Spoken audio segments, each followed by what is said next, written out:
Alemania rechazó este martes ante la Corte Internacional de Justicia las acusaciones de Nicaragua de estar facilitando un genocidio en Gaza con su venta de armas a Israel. Su apoyo a los israelíes, dice, es una razón de Estado. Con esto comenzamos. Los saluda Silvia Cabrera desde Berlín. Titulares.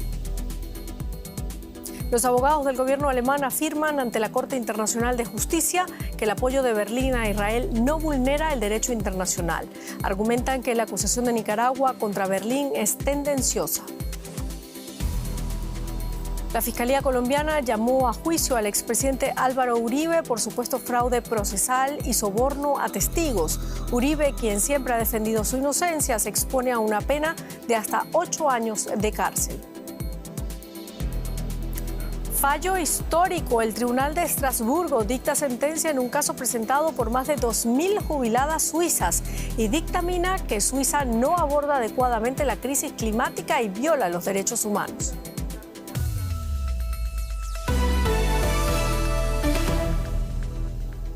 Alemania ha presentado sus alegaciones ante la Corte Internacional de Justicia por la acusación que hizo Nicaragua. El país centroamericano expone en su demanda que Alemania facilita un genocidio en Gaza y pretende detener la exportación de armas alemanas a Israel.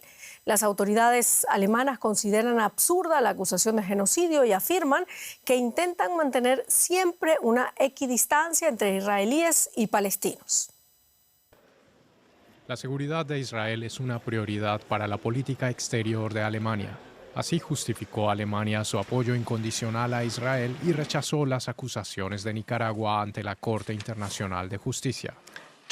Alemania ha aprendido de su pasado, un pasado que incluye la responsabilidad de uno de los crímenes más horrorosos de la historia, la Shoah.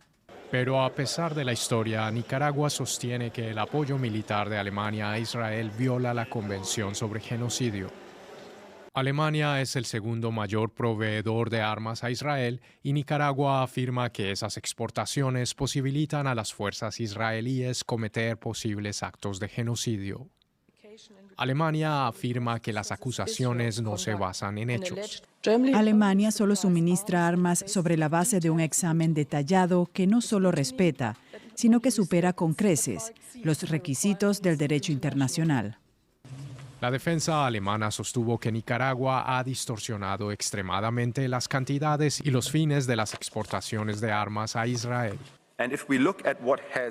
Si nos fijamos en lo que se ha autorizado para la exportación a Israel desde octubre de 2023, no vemos ningún proyectil de artillería, nada de munición. Casi todas las exportaciones implican lo que se conoce como otros equipos militares, normalmente de naturaleza subordinada o defensiva. La conducta de Israel en Gaza es fundamental en este caso.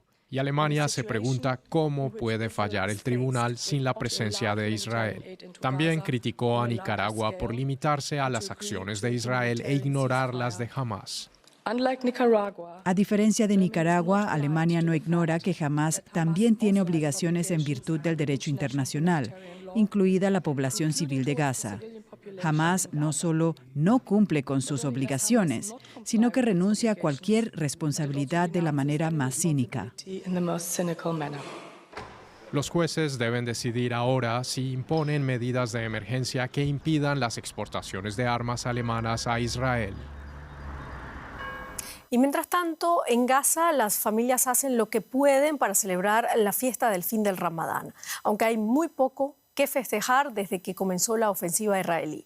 Miles de familias desplazadas, más de 33.000 muertos en 6 meses de guerra y la mayoría de la infraestructura destruida según las autoridades gazatíes. Muchos en la franja, sin embargo, aún tienen la esperanza de que haya un alto el fuego. Para celebrar la fiesta del fin del Ramadán, los palestinos hornean y comen estos tradicionales aros de masa. Pero este año, Aya al-Mashrawi los prepara en un improvisado horno al lado de las tiendas donde sobrevive con sus hermanas e hijos. Llegaron a este campamento de Rafah huyendo de los bombardeos. La fiesta solía ser alegre. El ambiente era hermoso. Hacíamos estos aros y los repartíamos a nuestros seres queridos. Pero esta vez no es alegre porque fuimos desplazados de nuestras casas. Nuestros familiares han sido asesinados o siguen en Ciudad de Gaza.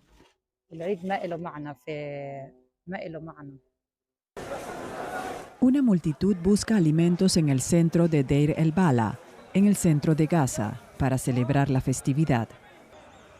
Aquí también el conflicto ha ensombrecido el fin del Ramadán. Y la guerra ha hecho que los precios se disparen. Por la guerra aquí en Gaza ya no hay espíritu o felicidad. Todo está muy caro. Nadie disfruta el fin del ayuno. Por primera vez en 2 meses llegaron camiones de Naciones Unidas a Deir el-Bala. Pero la ayuda no alcanza para paliar siquiera las necesidades de los palestinos refugiados que siguen enfrentando el hambre y las enfermedades. Cambiamos de tema, vamos a Colombia. Allí el expresidente Álvaro Uribe será llamado a juicio por soborno de testigos y fraude procesal en una investigación sobre supuestos vínculos con grupos paramilitares. Un fiscal delegado ante la Corte Suprema anunció este martes que enjuiciará a Uribe por ese caso que se remonta al 2012. El fiscal ha concluido que hay motivos para acusar al expresidente, quien estuvo en el poder entre el 2002 y el 2010. Uribe habría pagado coimas a 3 testigos, 2 de ellos hoy presos, para que lo beneficiaran con sus declaraciones. Es la primera vez que un expresidente enfrenta un juicio en Colombia. Todavía no hay fecha para la vista. Lo dicho, por primera vez en la historia de Colombia, un expresidente es llamado a juicio. Ampliamos en Bogotá con Alexandra Correa. Alexandra, ¿qué tal? Bueno, Álvaro Uribe tendrá que comparecer por presunto fraude procesal y soborno, un llamado a juicio que se da justo con el cambio de fiscal general de la Nación. ¿Tiene algo que ver esto? En teoría no tendría nada que ver, Silvia. Las fiscalías deben ser imparciales y no perseguir a opositores. Desde el 16 de enero de este año, el caso de Uribe lo tomó un fiscal delegado ante la Corte Suprema de Justicia y la nueva fiscal general de la Nación llegó al ente investigador hace un mes. Así que no se trataría de una persecución política como lo argumenta la oposición. Sin embargo, en la anterior fiscalía, Silvia, a cargo del fiscal Francisco Barbosa, ternado por el expresidente Iván Duque del partido político de Uribe, se había solicitado en al menos 2 ocasiones la preclusión del proceso contra el exmandatario, pero fue el Tribunal Superior de Bogotá quien rechazó esa solicitud al considerar que no había elementos suficientes para cerrar el caso por presunto fraude, manipulación de testigos y sobornos. Los magistrados consideraron en ese entonces que la Fiscalía debía adelantar más acciones investigativas, por lo que el caso siguió su curso, Silvia. La nueva Fiscalía General de la Nación aseguró que garantiza el derecho al debido proceso en la presente y en todas las actuaciones a su cargo. Alexandra, ¿qué va a pasar ahora que la Fiscalía llama a juicio a Álvaro Uribe? ¿Cómo va a seguir el proceso? Bueno, es un proceso que, según juristas, duraría al menos unos 4 años. Las consideradas como calidad de víctimas en este proceso por, repito, presunto fraude, manipulación de testigos y sobornos, entre las que está el senador Iván Cepeda, me refiero a las víctimas, importante opositor de Uribe, quien ha venido denunciando sus presuntos nexos con el paramilitarismo, tendrán la oportunidad de solicitar pruebas y participar en la audiencia oral con la práctica de incorporación de medios probatorios y alegaciones que deberán culminar con la emisión de un fallo, Silvia. Vale la pena mencionar que la Fiscalía ha aclarado que Uribe podrá responder al proceso en libertad debido a que la privación de la misma constituye una medida excepcional. Recordemos que Álvaro Uribe Vélez en 2020 estuvo en casa por cárcel en medio de este pleito judicial por riesgo de obstrucción a la justicia. Muchísimas gracias, Alexandra Correa, desde Bogotá. Con gusto. Y en Venezuela, la Fiscalía General anunció este martes la detención del ex ministro de Petróleo y expresidente de Petróleos de Venezuela, Tarek El Aissami, por su presunta participación en una trama millonaria de corrupción que comenzó en PDVSA y se habría extendido a otras empresas estatales. La confirmación del arresto se produce tras un año sin conocerse el paradero del ex ministro. El fiscal general Tarek William Saab anunció la detención del poderoso ex ministro de Petróleo El Aizami, quien será imputado por 5 delitos, entre ellos traición a la patria y legitimación de capitales. Junto con él, unos 54 exfuncionarios han sido detenidos por haber participado en una serie de operaciones comerciales paralelas en PDVSA y otras empresas estatales con monedas digitales. Tarek El Aizami fue vicepresidente de Nicolás Maduro hasta el 2018 y ministro de Relaciones Interiores de Hugo Chávez. Su paradero se desconocía desde hace un año. Óscar Schlenka en Caracas con más detalles. Óscar, la Fiscalía venezolana ha detenido a El Aizami por su supuesta participación en una trama de corrupción en el sector petrolero. ¿Por qué lo detienen ahora y cuáles son los cargos exactamente? Bueno, cabe destacar que ya Tarek El Aizami había renunciado al cargo de ministro de Petróleo hace un año cuando se destapó esta trama de corrupción por la cual ya habían sido arrestados decenas de personas vinculadas a Tarek El Aizami. Un año después es que conocemos los cargos contra El Aizami y 2 de sus cómplices cercanos. Concretamente se le acusa de traición a la patria, apropiación de patrimonio público y legitimación de capitales. ¿Por qué ahora? Bueno, estamos a meses de las elecciones presidenciales. Hoy los observadores electorales de la Unión Europea acudieron al Consejo Nacional Electoral para evaluar su participación y hoy también se reunieron el presidente de Colombia, Gustavo Petro, y Nicolás Maduro aquí en Caracas. Hay mucho en juego en estas elecciones presidenciales que buscan recobrar la credibilidad de las instituciones de Venezuela, entre esas la Fiscalía General y el Poder Judicial. Pero sobre todo, el arresto de una figura tan emblemática del chavismo busca demostrar los esfuerzos de la administración de Nicolás Maduro para luchar contra la corrupción en el país. Óscar, llama la atención, sin embargo, que El Aizami haya sido detenido un día después de la sentencia dictada ayer en Estados Unidos contra el general retirado Cliver Alcalá, cercano a Hugo Chávez. Estados Unidos los relaciona a ambos con el narcotráfico internacional. ¿Qué se dice en Venezuela al respecto?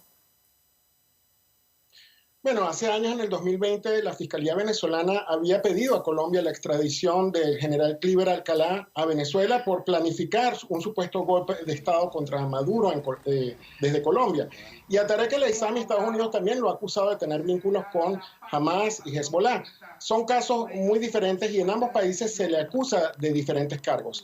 En lo que sí coinciden, además de los vínculos con el narcotráfico que alega el Departamento de Estado, es que Estados Unidos ha dicho que tanto Cliver Alcalá como El Aizami habían sostenido reuniones con agentes de justicia de Estados Unidos antes de su arresto. Habrá que ver cómo se desarrolla esta noticia en los próximos días para ver qué más vínculos podemos descubrir. Muchísimas gracias, Óscar Schlenka, desde Caracas, Venezuela.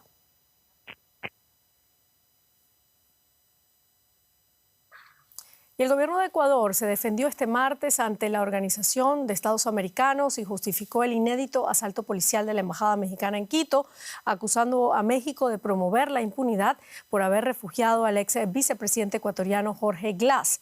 Por su parte, Estados Unidos endureció este martes su condena al uso de la fuerza contra funcionarios de la Embajada de México en Ecuador, tras el reclamo del presidente Andrés Manuel López Obrador. El mandatario mexicano había lamentado lo que calificó de tibia reacción inicial de Washington al asalto que lo llevó a romper relaciones con Quito. Jorge Glass fue detenido tras la irrupción de la policía ecuatoriana en la sede diplomática mexicana y será sometido a un proceso por presunta malversación de fondos tras el terremoto del 2016. Y en Estados Unidos, el Tribunal Supremo de Arizona prohibió este martes el aborto con penas de hasta 5 años de cárcel, excepto en aquellos casos en los que abortar salva la vida de la madre. El tribunal falló a favor de restablecer una ley que data de 1864 y que entrará en vigor en 14 días. La gobernadora de Arizona, Kathy Hobbs, calificó la noticia como un día oscuro para Arizona, que se suma a casi 24 estados de la Unión Americana que han prohibido y restringido el acceso al aborto desde que fue abolida una ley que protegía el aborto a nivel federal en 2022. La decisión llega en medio de la campaña electoral para las presidenciales. El presidente Joe Biden dijo a través de la Casa Blanca que considera el fallo como el resultado de la agenda extrema de los funcionarios republicanos a costa de la libertad de las mujeres. Vamos ahora a la economía con Andrés Blumenkrantz. ¿Qué tal, Silvia? Vamos a hablar de materias primas que están dando mucho que hablar, porque resulta que la mejora de la economía y de la actividad industrial, sobre todo en China y en Estados Unidos, sumadas a la perspectiva de buenas mejoras para el comercio mundial han revertido finalmente la tendencia a la baja en el precio de las materias primas. Están subiendo los precios del cobre, del petróleo, también de metales preciosos como el oro o la plata. Y la subida del petróleo en lo que va del año es un 17% y encierra un peligroso potencial inflacionario que los mercados observan con inquietud cuando los grandes bancos centrales como el europeo o la Reserva Federal de Estados Unidos todavía no empiezan a rebajar las normalizadas tasas de interés.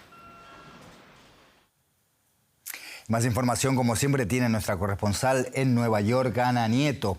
Ana, cuéntanos para empezar, ¿qué es lo que está pasando con los metales y con el petróleo?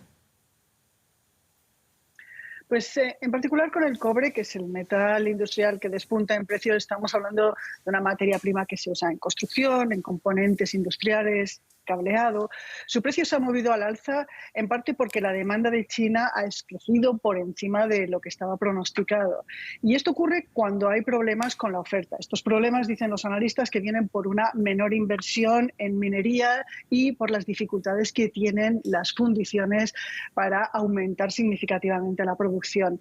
Este problema de oferta, mientras que sube la demanda por la mejora económica, también se encuentra en el petróleo, que ronda ahora mismo los $90 por barril en su categoría de Brent.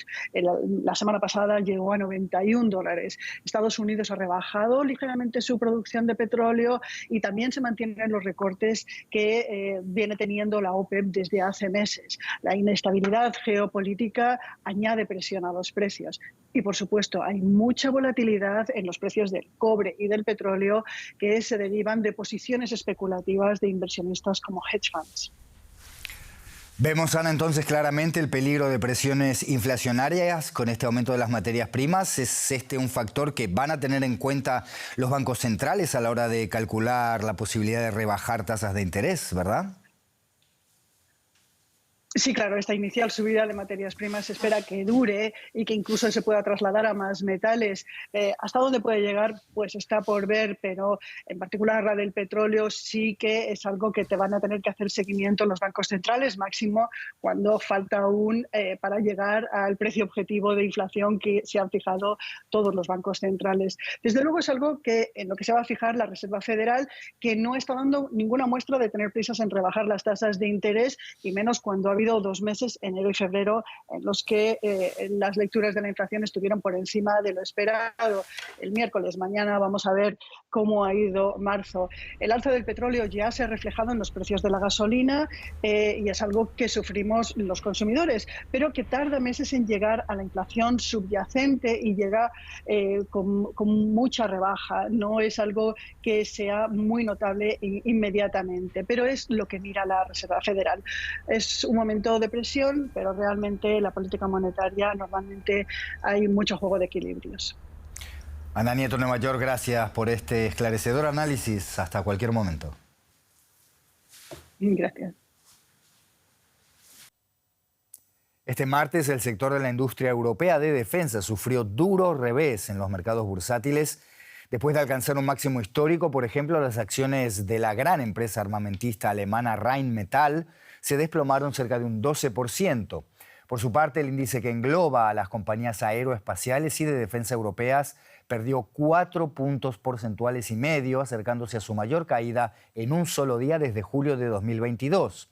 Desde el comienzo de la invasión rusa a Ucrania, la industria militar, sobre todo la europea, ha experimentado una amplia expansión. La demanda de sistemas de armas y municiones creció enormemente y se han dedicado inversiones multimillonarias a incrementar la producción armamentística. Desde principios de este año, el valor bursátil de Rheinmetall casi se había duplicado. Vamos ahora con más noticias, Silvia Cabrera. Hablamos de un fallo muy importante aquí en Europa, y es que el máximo Tribunal Europeo de Derechos Humanos falló a favor de un grupo de jubiladas suizas que acusaron a su gobierno de no hacer lo suficiente para luchar contra la crisis climática.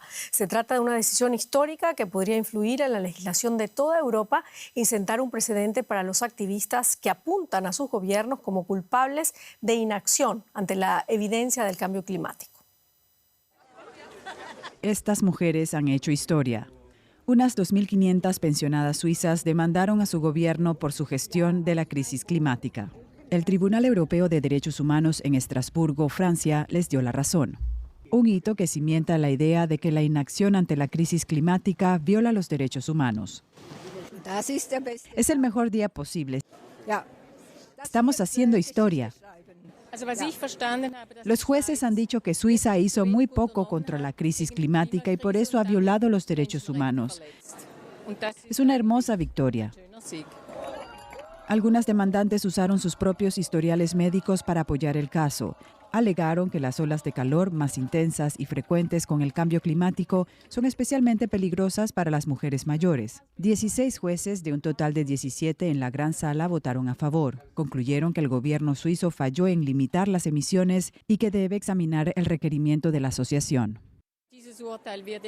La sentencia será comunicada a Suiza y tendrá ciertas disposiciones en las que Suiza tendrá que hacer más.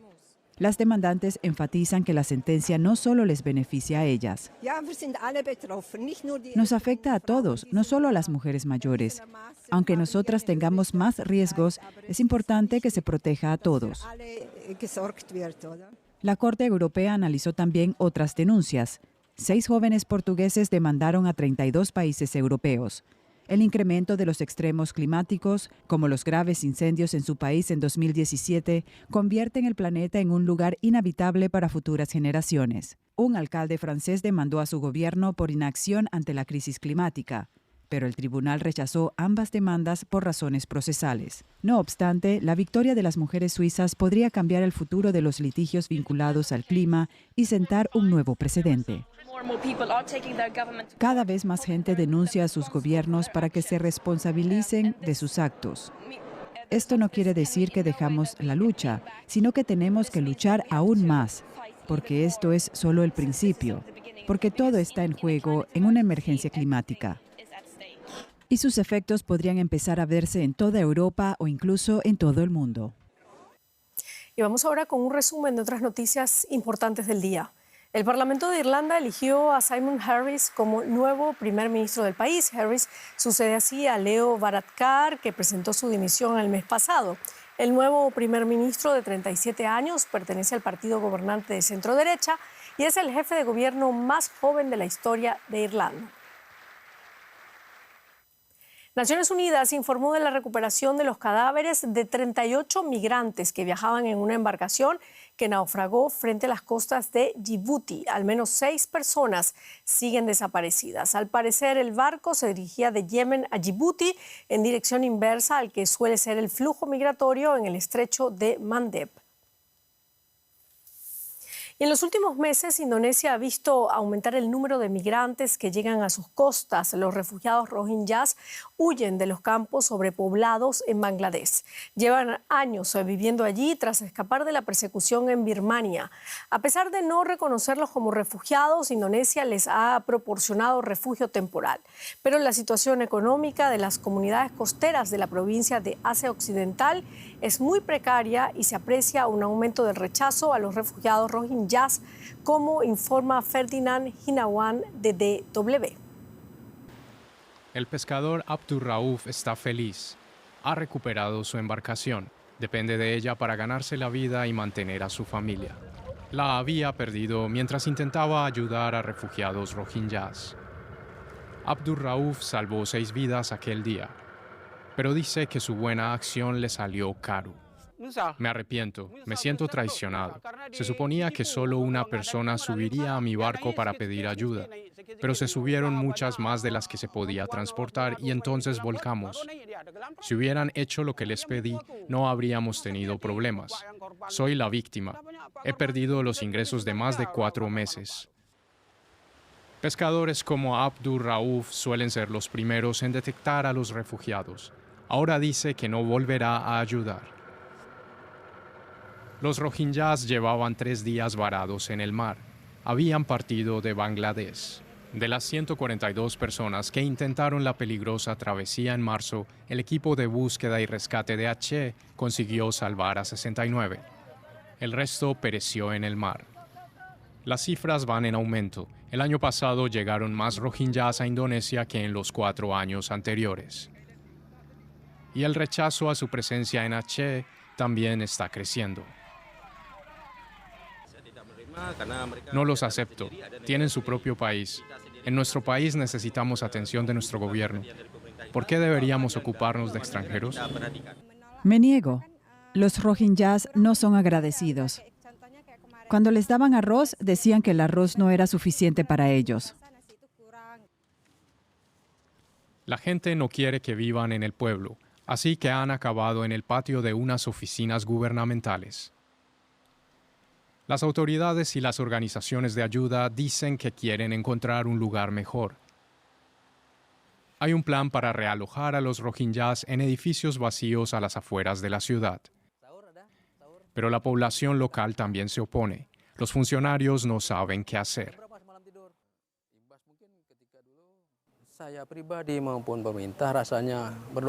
Yo personalmente y el gobierno rezamos para que no vuelvan a Aceh Occidental, porque francamente no estamos preparados.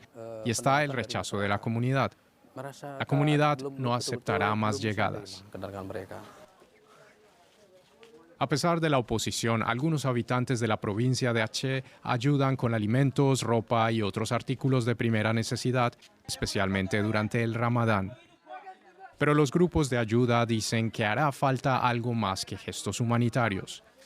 Quieren más ayuda del gobierno. Con las continuas tensiones en Birmania, es probable que cada vez más rohingyas busquen refugio en Indonesia en el futuro.